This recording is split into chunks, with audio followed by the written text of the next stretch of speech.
So this week we are going to read through the Lod Fafnismal. That's going to be stanzas 111 to 138. The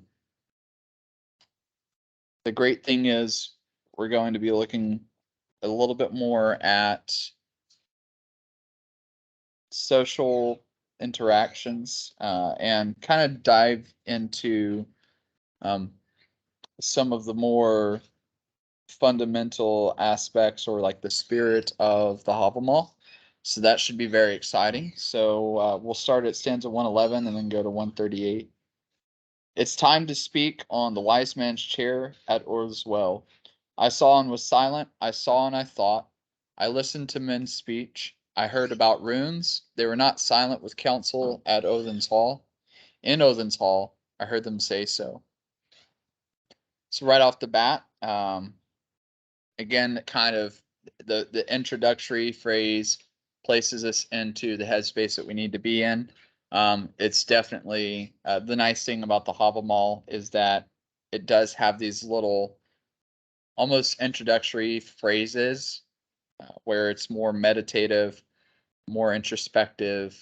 It kind of gets you prepared to go into the text. So I really appreciate that. I counsel you, Lord Fafnir, if you'll take my advice, you'll profit if you learn it. It'll do you good if you remember it. Do not rise at night unless you're spying on your enemies or seeking a place to relieve yourself. I counsel you, Lord Fafnir, if you'll take my advice, you'll profit if you learn it. It'll do you good if you remember it. Do not sleep in the arms of a sorceress, or else she will lock your limbs. She will enchant you so that you won't care for advice nor a powerful man's words. You will want neither food nor the pleasure of friends' company, and you will sleep full of sorrow. I counsel you, Lord Fafnir, if you'll take my advice, you'll profit it if you learn it. It'll do you good if you remember it. Never seduce another man's woman with whispers in her ear. I counsel you, Lord Fafnir, if you'll take my advice, you'll profit if you learn it. It'll do you good if you remember it. If you spend time wandering by land or by sea, bring plentiful provisions.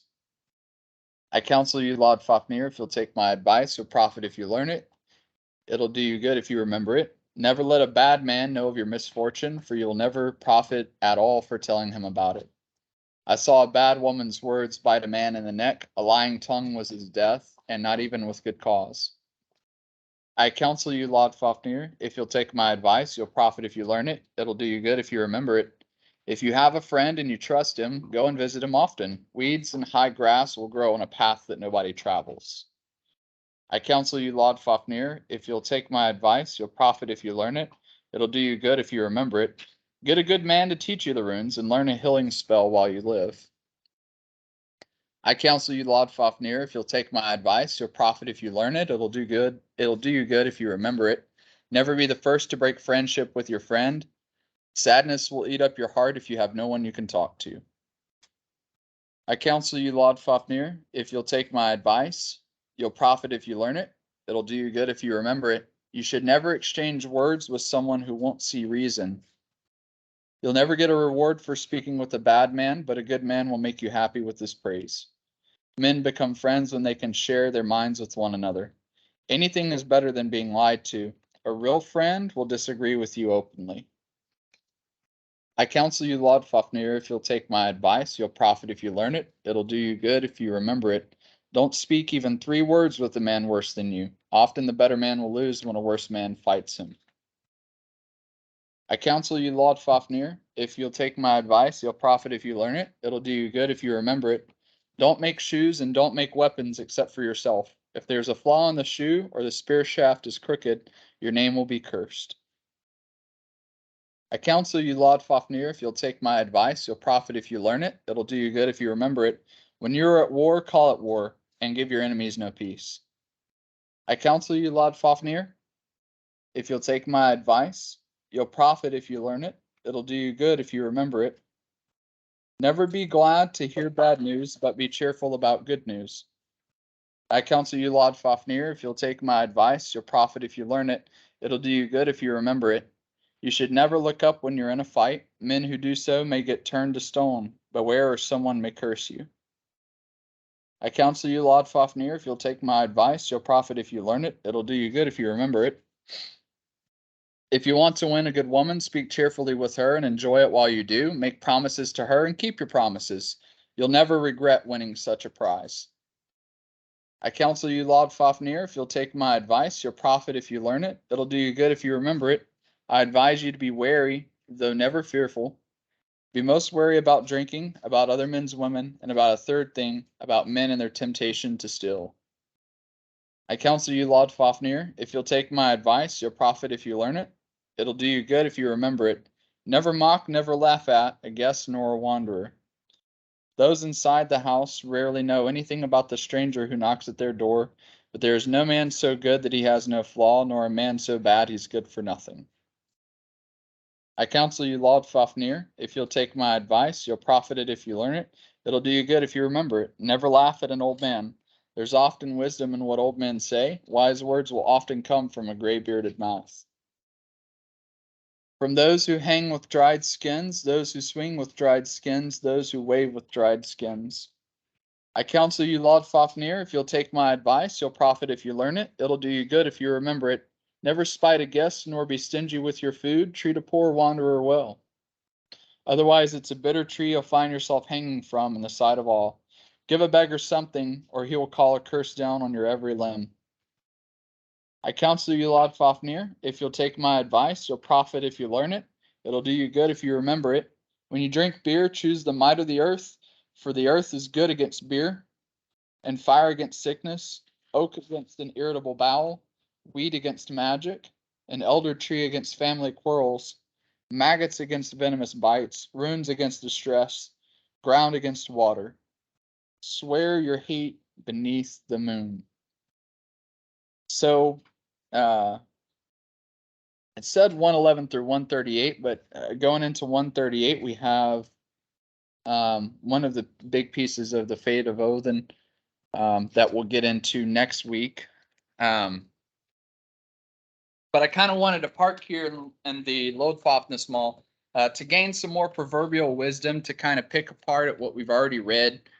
I've got a few things in mind, but I want to hear from you guys first.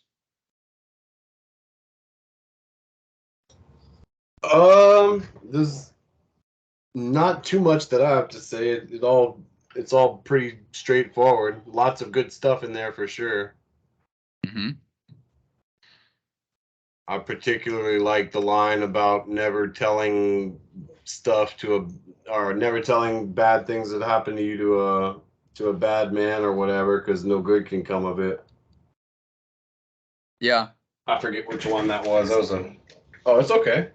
It was That a. one. Let's see. Which one was it? 117. Yeah, 117. Yeah, never let a bad man know of your misfortune, for you will never profit at all from your goodwill toward a bad man. I like that one a lot. Yeah. I kind of do that at work. I don't tell anybody at work. There's a lot of the people at work, like I have a very toxic work environment, and I don't let anybody know anything about my life like at all at work. I'm just kind of like a gray rock because of this stanza. That one's And I always. think that's good advice too. Yeah, I think so. Because if you think about it, I mean, what are they going to do with what you tell them but try and cause you more problems? Yep, you're giving them ammunition against you. Mm-hmm. So that one's been a big shaper of how I carry myself. And then to a certain extent, even not just outside of work, but even with people I meet and stuff, I used to talk to anybody, but now like I won't tell people anything until like I know them better and trust them. Yeah. Trying to think. Well, the funny thing is that kind of goes into stanza 122. You should never exchange words with someone who won't see reason. Yep. That's a That's another, I guess that's like on the flip side of the spectrum. You're still dealing with like a bad person either way. Right. You know, but one is calm and I guess one is irrationally angry. Right. So trying to talk to somebody that's irrationally angry, I mean, you're just wasting your time. Yep, exactly. It's a lot to be learned from that for like modern day political discussions. Ooh, yeah. You could get a lot out of that if everyone could just keep that in mind. Literally any argument on Facebook. Yeah. Very much. I find that like through the Lodfafness Mall, this is just what I'm seeing. I kind of want to dig in, reading it. There's some phrases or some stanzas that kind of break the repetitive. I counsel you, Lodfafnir, if you take my advice, blah, blah, blah.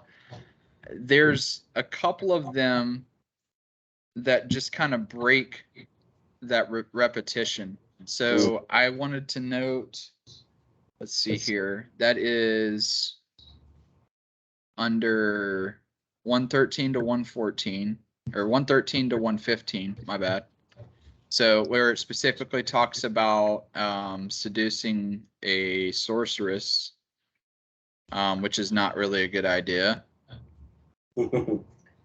according to Odin here. So she'll enchant you so that you won't care for advice nor powerful man's words. You'll want neither food nor the pleasure of friends' company. You'll sleep full of sorrow. So it's 113 and 114 there. 117 and 118 break the repetition. Mm-hmm. 122 to 124. So 117 and 118 is about the misfortune of I guess like deception. Yeah, that's what I'm reading. Deception. So 113, 114, kind of obvious.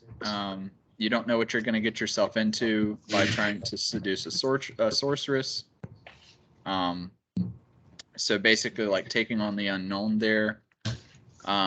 Be wary of deception. That breaks the repetition there. I don't know if it's significant. For it to be so repetitive, for them to take the time to add an extra stanza or two before they get back to the repetition, I think is significant. All right, I'm reading that as significant. So fear of the unknown, deception. Let's see here. 122 to 124. Again, talks about deception, right? Yep. Because it says here, you should never exchange words with someone who won't see reason. You'll never get a reward for speaking with a bad man, but a good man will make you happy with his praise. Men become friends when they can share with their minds with one another. Anything is better than being lied to. A real friend will disagree with you openly. So maybe the significance of being able to have honest conversations, and who those people that you have honest conversations with might be in your life, right? Like good friends there. So the strength of good friendship, fear of the unknown, deceit, strength of good friendship.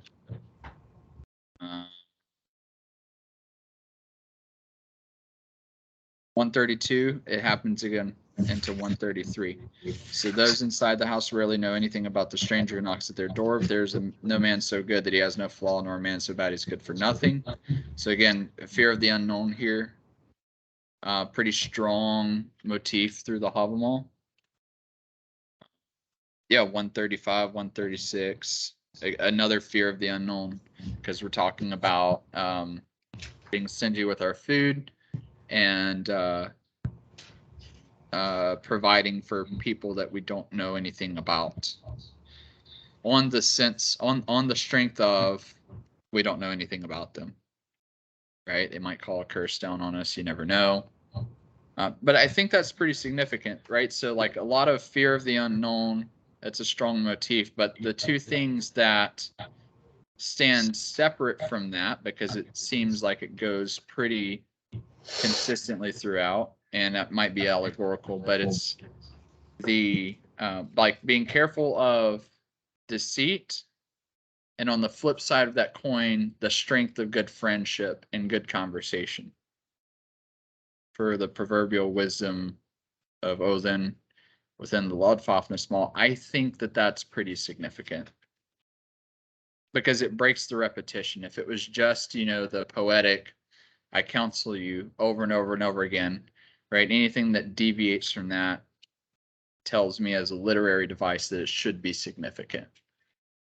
So what we have here on either like bookends is care for fear of the unknown, but between those bookends we have a warning against deceitful words, and on the flip side of that, the strength of good words, and like what kind of people present both deceitful words and what kind of people represent good words. I think that's interesting.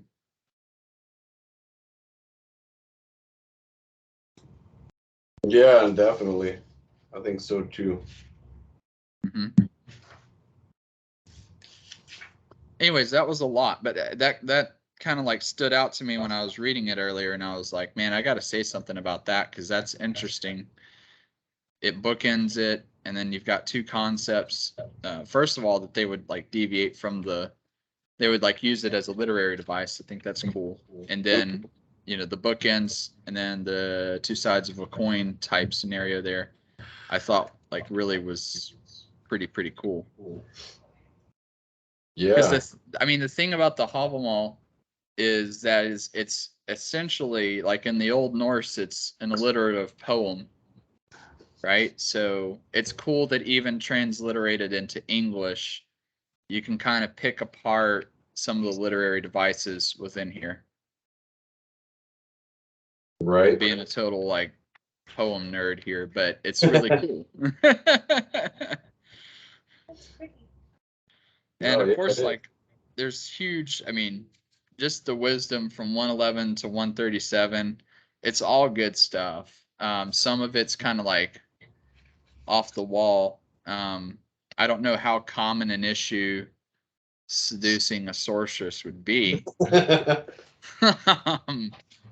But I guess if you run across any sorceresses, just be careful, I guess. I don't know. Yeah. Or even just someone tempting you to do something that would go against your morals. You could just be, Yeah, bad sorceress could be influence. like metaphorical, like I don't know. Maybe it was more literal back then, but like for today. Why not both? Yeah, that's true. Anything that was different then could have been seen as like, oh, magic, witchcraft, whatever. Yeah. Maybe. From the people that I've heard from, like listening to like interviews from like Scandinavia and vulvas, that like they always go into really in-depth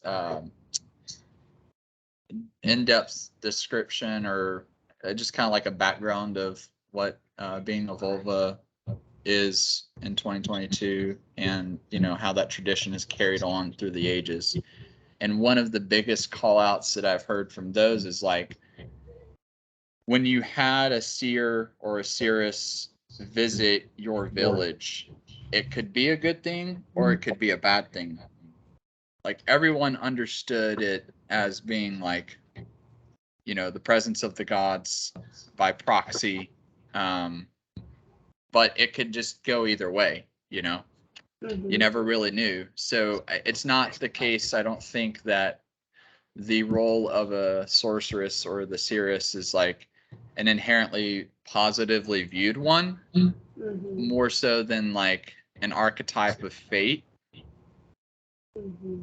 where you're just kind of like looking at this person like, well, it could be good, it could be bad. I'm just going to have to find out. Mm-hmm. And if you look at it through that lens, right? Do not sleep in the arms of a sorceress, or else she will lock your limbs, right? If you look at it through the lens of this sorceress being like a culturally understood vulva, like don't run into the arms of fate. Like don't go spearheading into something you don't know about, Mm-hmm. for the strength of like you don't know what's going to happen. Even though it might seem appealing, right? want to learn about my future, so, you know, I'll run up to this sorceress. Probably not a good idea. You meet your fates here soon. Yeah. Yep. Yeah, that's good. I like that. And then that also, like, that's kind of reinforced in the next stanza, because it says she'll enchant you so that you won't care for advice nor a powerful man's words. You will want neither food nor the pleasure of friends' company, and you will sleep full of sorrow. We know that within the Havamal, sorrow is relative to knowledge or wisdom, right? Too much wisdom, you're not going to have a great time because you know too much. So that's kind of reinforced. You run into the arms of fate, and you can't move anywhere. She'll lock your limbs, right? Enchanted with wisdom, you won't care for other people's advice. You're so hyper fixated that you're not concerned with food nor companionship. Yeah. Sounds like depression. Sounds like depression. It sure does. Sounds like depression related to jumping into something you don't fully understand. Right. Make your bed and sleep in it. Because it specifically says sorceress too. So this is not a common person, right? It's not one of the common folk that we're speaking on here. This is someone who has a religious role, who is, you know, understood to be hopefully closer to the gods, right? She exists on a different plane than the rest of us.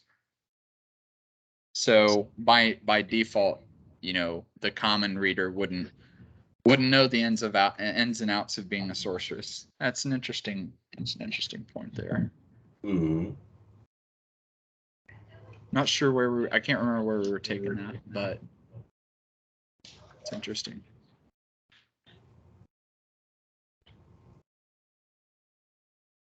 But yeah, I mean, there's a lot of good stuff in here. I think we were trying to rationalize how it applies in modern time. So yeah, that's a good application within our modern time. Like running to meet something you don't fully understand is probably not a good idea. Mm-hmm.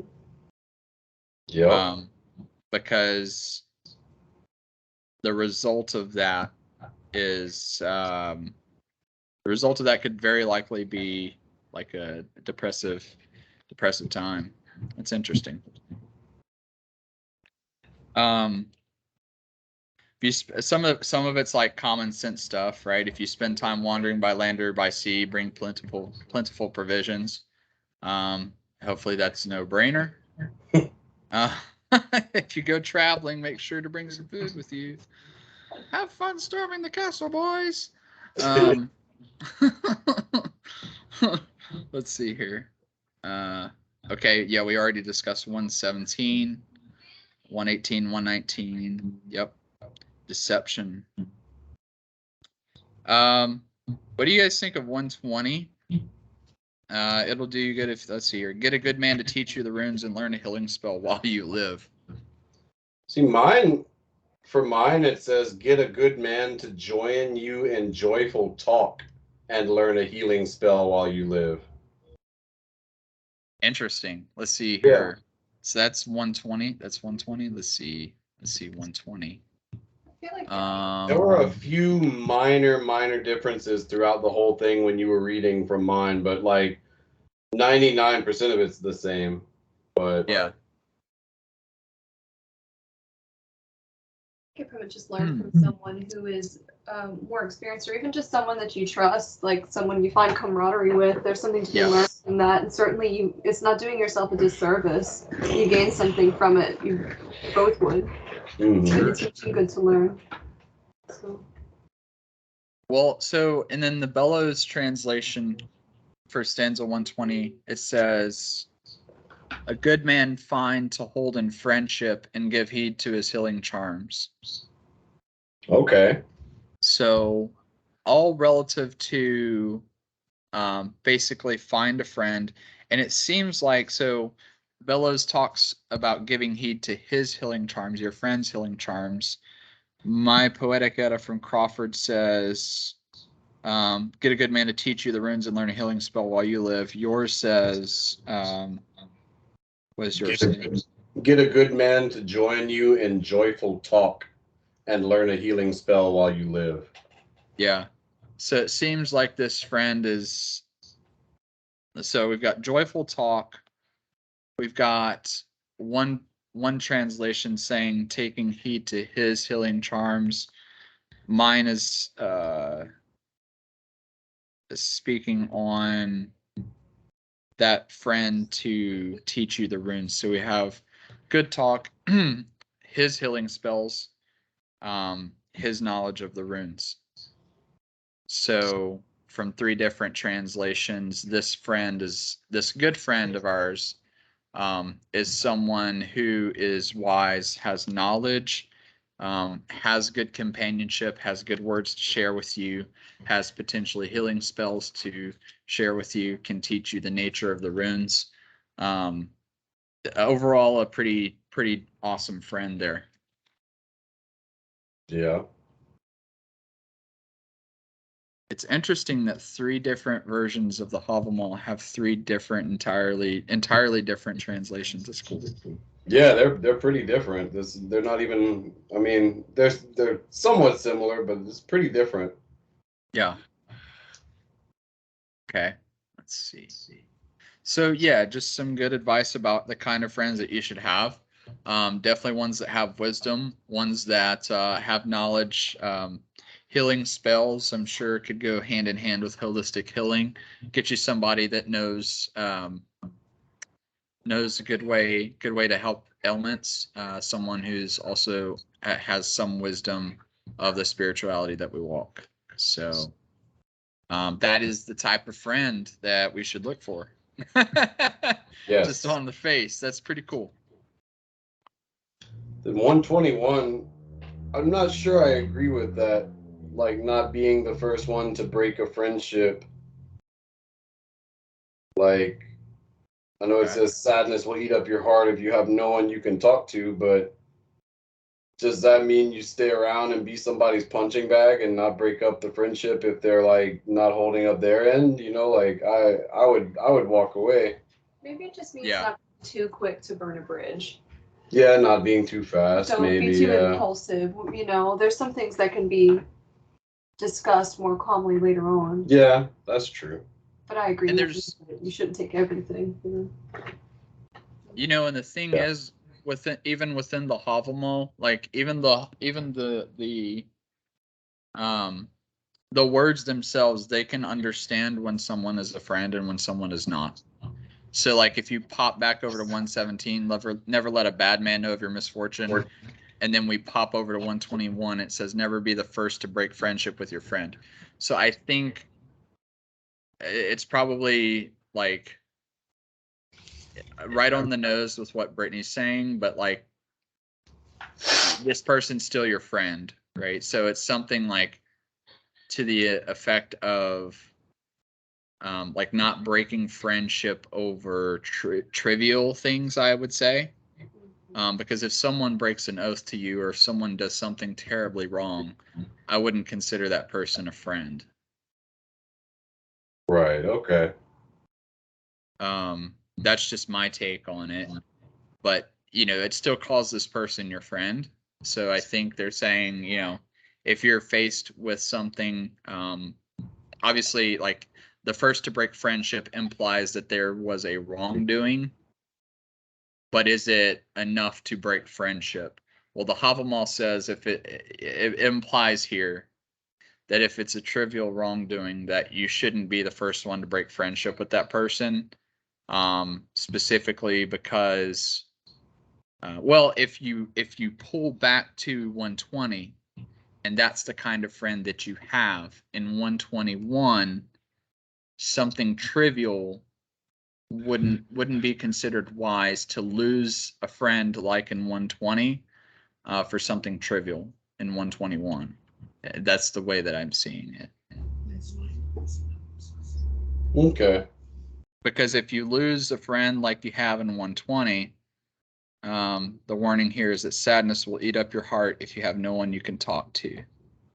So this person has good words. He has good healing spells. He has knowledge of the runes. So, you know, he's a religious person as well, shares a faith with you. That would be the person that you would not want to break friendship with.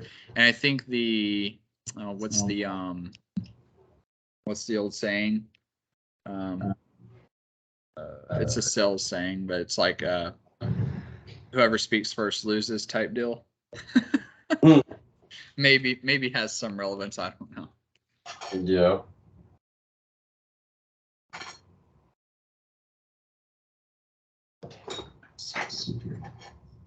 I mean, it's a lot of good proverbial stuff. Like I mean, I've always considered this my, just my go-to for, like how you treat other people and what, like, because a lot of this is like character type things. And of course it's not, you know, again, it's not like hard guidelines that we have to have, but if you want advice on how to live your life, a lot of this stuff isn't so bad to follow.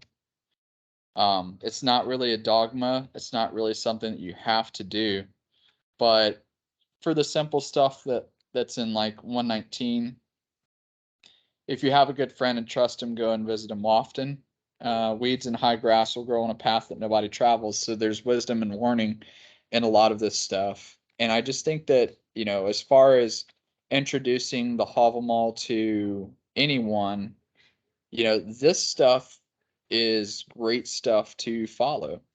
It's great stuff to look at. It's great stuff to read. You know, wisdom and warning. It's very good. And of course, if you're reading it in Old Norse, it's an alliterative poem, so that's always cool. But yeah, how to treat your elders, how to treat friends, how to treat enemies, what to look out for.